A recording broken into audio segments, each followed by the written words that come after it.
And we're looking at pictures live and recorded from earlier of Brussels, showing the increased security measures. There are ambulances whizzing to and from in the city, police services everywhere as the city continues to be under threat.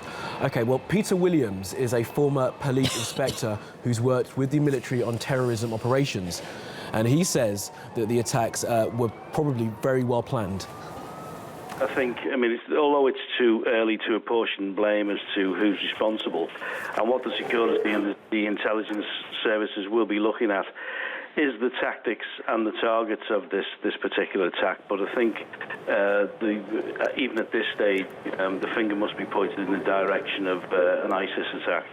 Absolutely. Just take us through, Peter, why you assume or why you may think that this would suggest that a group like ISIS, Daesh, may be behind this attack.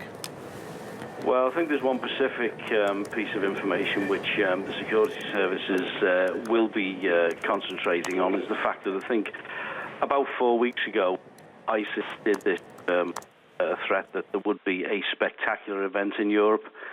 And it looks like this could be it. Of course, no doubt it's been also a contributing factor is the arrest of the main suspect, allegedly responsible for the Paris attack, and hence this sort of manifested itself this morning in Brussels.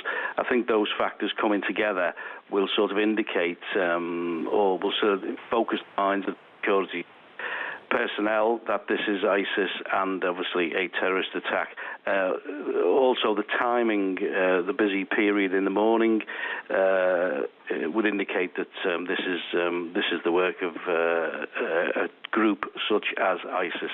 Of course, as we say, it is difficult to speculate at this point, but it does seem to be pointing in that direction. Now, just on the capture of Salah Abdeslam on Friday, of course, he was captured alive.